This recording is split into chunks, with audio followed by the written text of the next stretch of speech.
예, 안녕하십니까. 요번 시간에는 우리 마케팅에 대한 이야기를 해보도록 하겠습니다.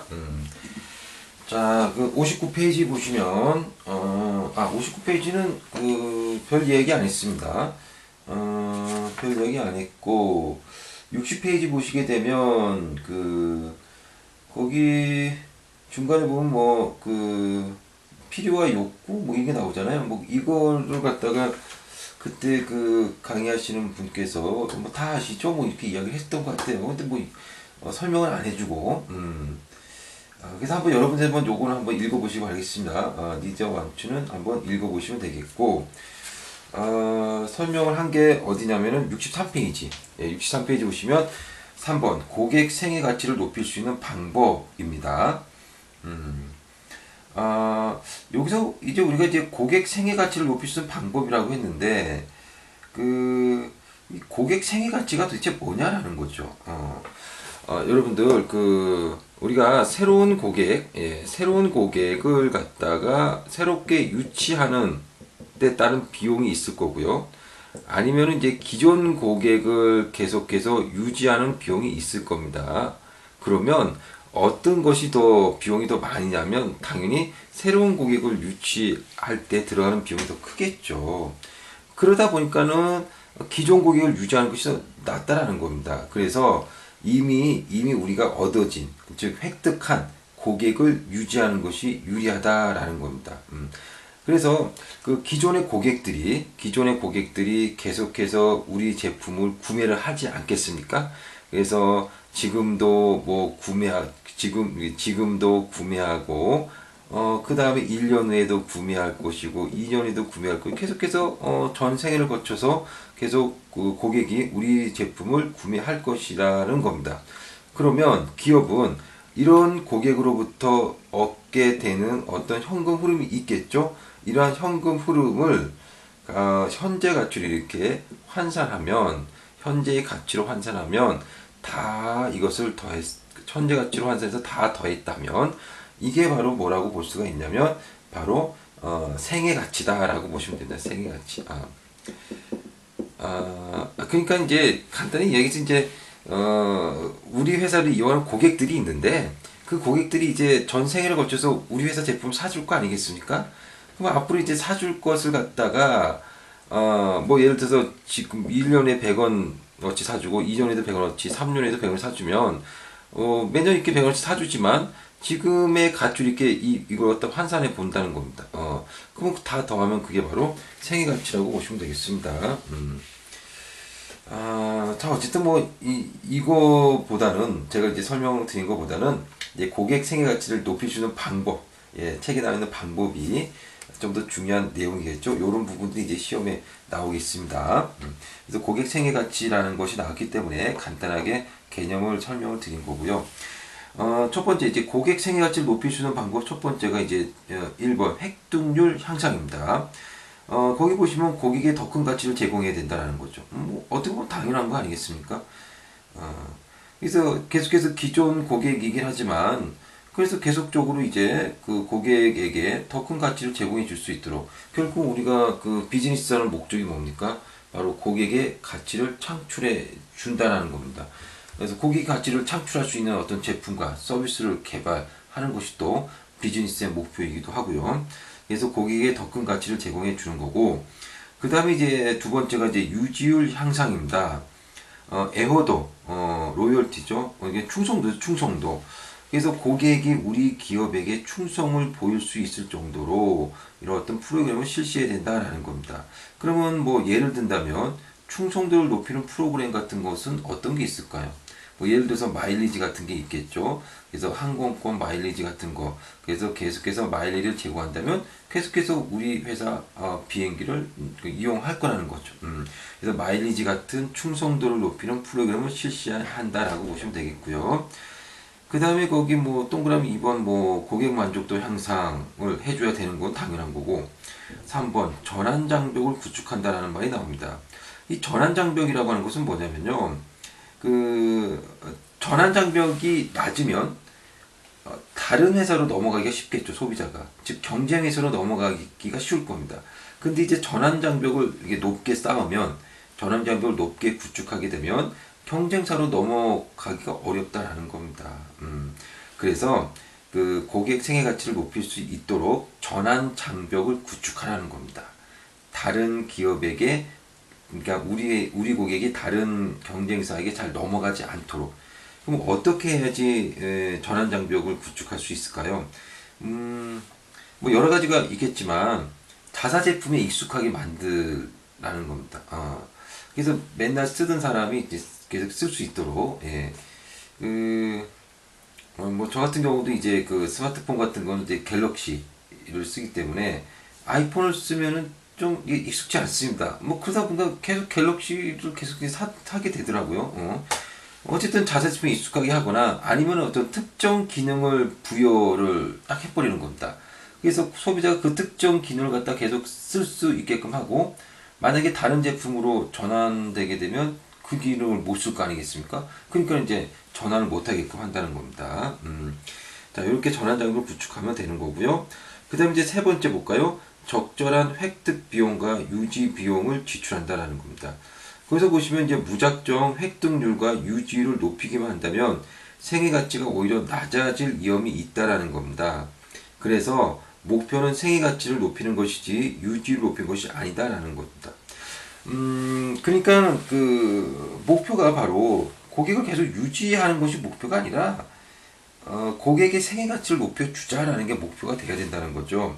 그래서 생애 가치를 높이려면 어떻게 되느냐? 우리 회사 제품을 갖다가 사용함으로 인해서 생애 가치가 높은 소비자들은 괜찮겠지만 생애 가치가 낮은 고객에 대해서는 디마케팅을 실시하는 겁니다. 디마케팅. 디마케팅은 뒤에 나옵니다. 뒤에 나오는데 어쨌든 디마케팅은 뭐냐면 결국은 고객들이 우리 회사 제품을 안 사는 방향으로 마케팅을 해버린다는 겁니다. 좀 이상하긴 하지만 우리 회사 제품을 안 사는 방향으로 이제 마케팅을 실시하라는 거죠. 생애 가치가 낮은 고객에 대해서 디마케팅을 실시하라는 겁니다.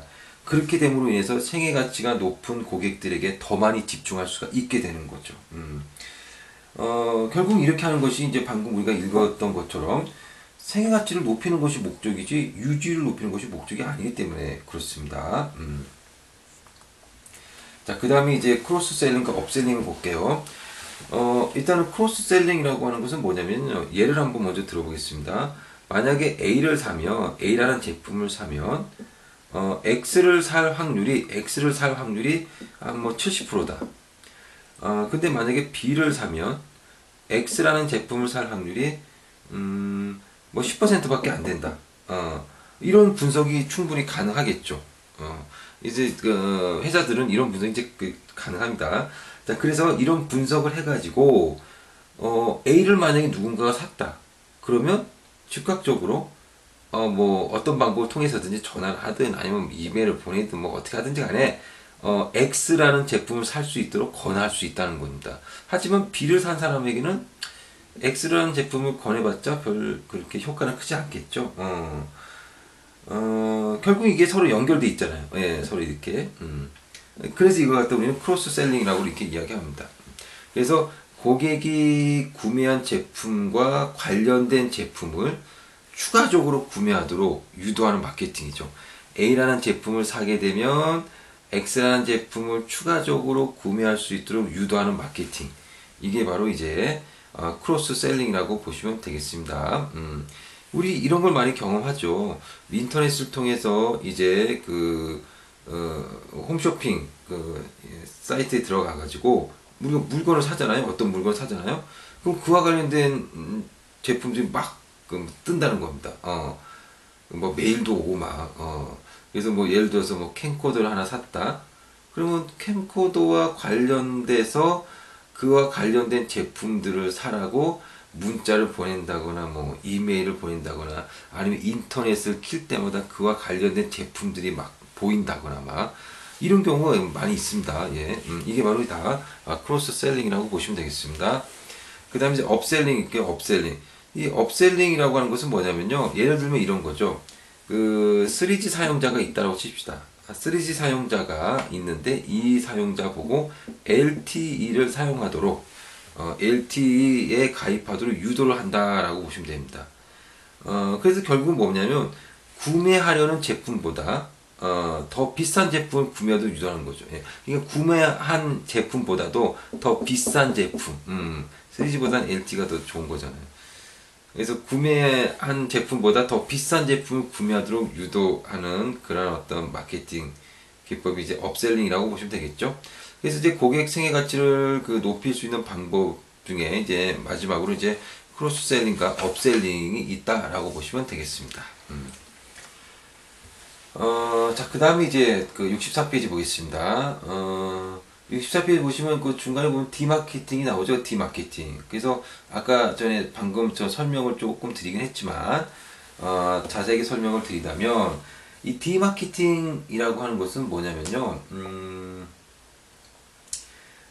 이게 자기네 회사 제품을 갖다가 많이 판매하려고 하기보다는, 오히려 이제 그 고객들에게 우리 회사 제품을 좀 구매하지 못하도록, 의도적으로 이제 구매의 수요를 줄이도록 마케팅을 한다는 겁니다.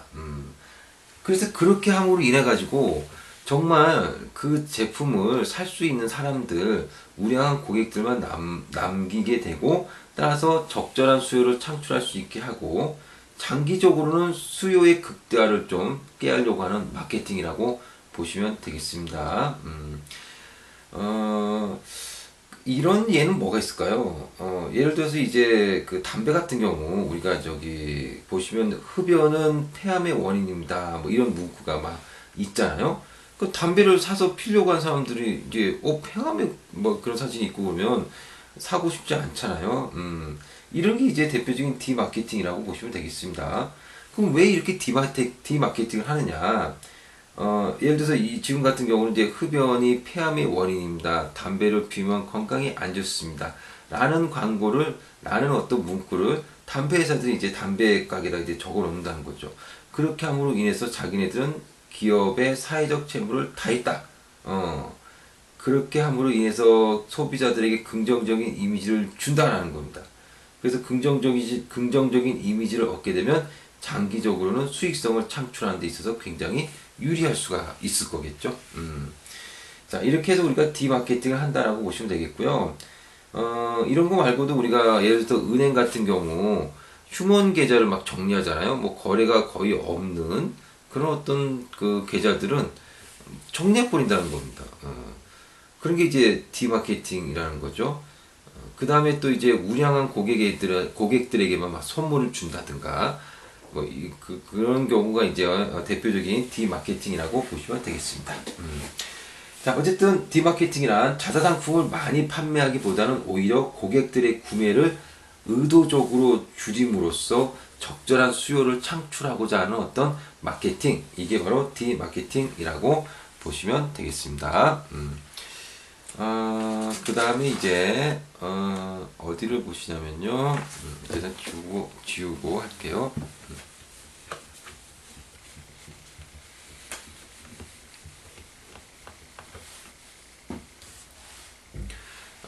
어디를 보시냐면 그 66페이지 넘겨보시면 STP의 개념이 나옵니다.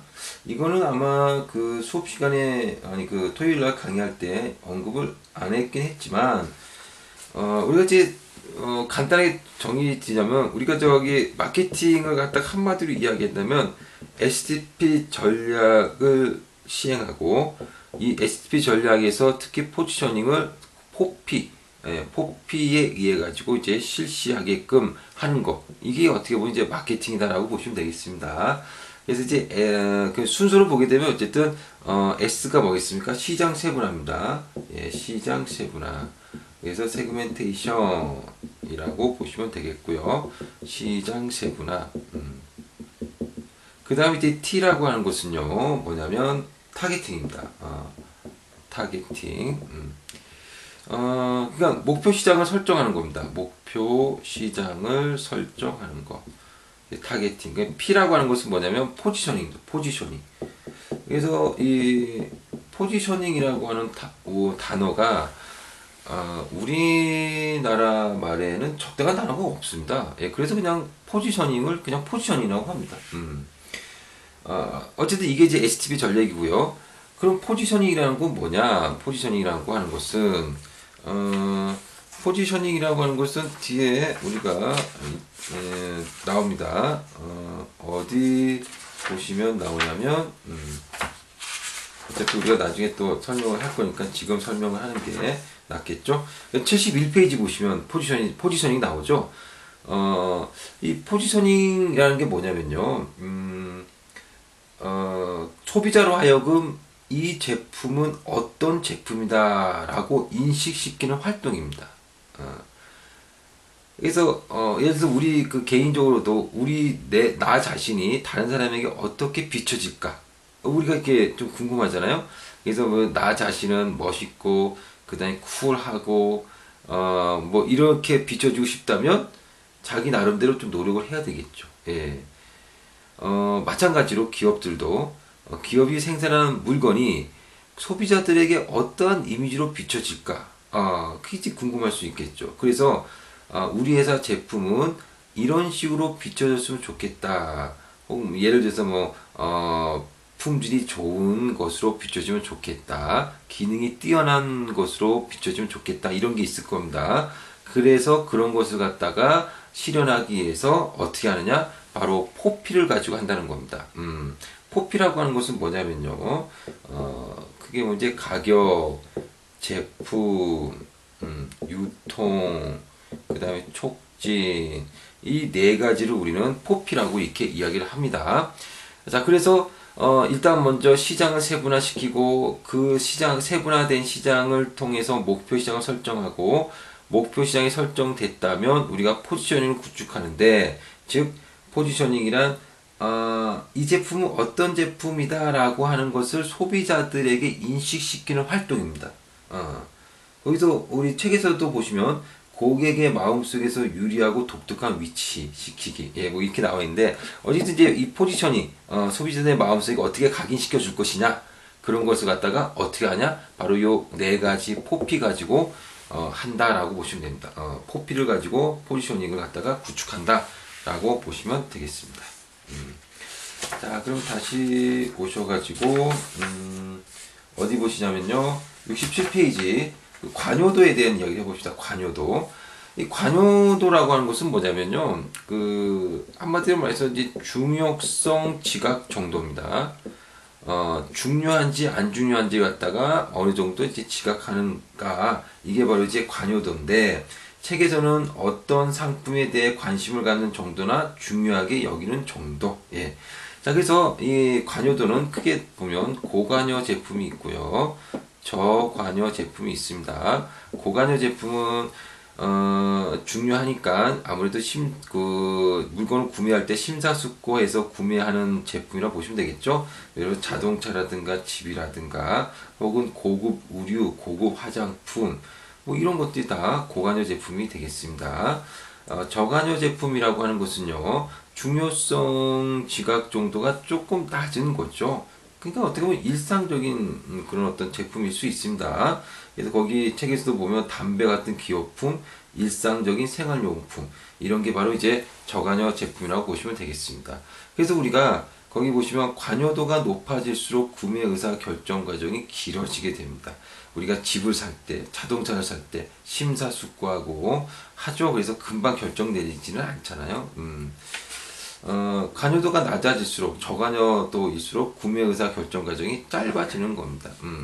뭐 껌 한 통 하나 살 때, 뭐 과자 하나 살 때, 뭐 우리가 길게 생각하지 않습니다. 그냥 팍 사버리고 말죠.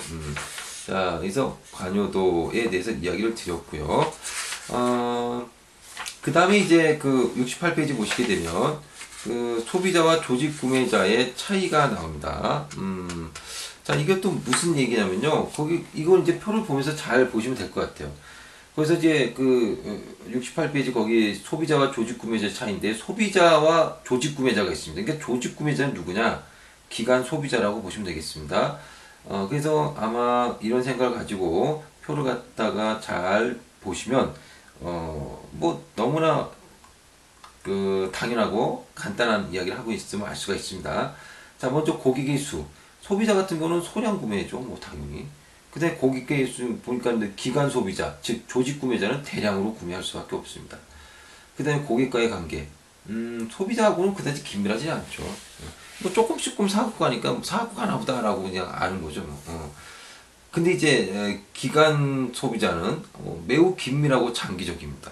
사갈 때도 한꺼번에 사가니까 그쪽 그 기업 입장에서도 물건을 판매하는 입장에서도 굉장히 중요한 고객이고 하니까 굉장히 긴밀하게 연락을 하거나 하겠죠.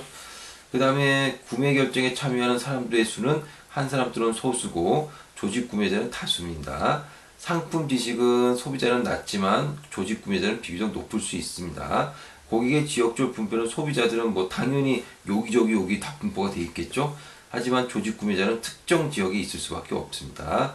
그 다음에 수요의 변동은 소비자들은 어떤 개인적으로 보게 되면 수요 변동이 심하겠지만 전체적인 어떤 소비자로 보게 되면 그렇게 심하지 않죠. 예, 꾸준하게 어느 정도는 이제 팔린다 이렇게 보시면 되겠습니다. 그러니까 수요 변동이 비교적 별로 없고 그 다음에 조직 구매자는 한꺼번에 팍 샀다가 다음번에는 이쪽에서 안 사고 딴 데서 살 수도 있잖아요. 그럼 이쪽에서 팍 샀다가 그 다음은 또 팍 안 사고 이럴 수도 있습니다. 이게 바로 이제 그래서 수요 변동이 좀 비교적 높다 이렇게 보시면 되겠습니다. 자, 그러면 여기까지 하고요. 우리가 시장 세분의 요건 70페이지부터는 이제 다음 강의에서 하도록 하겠습니다.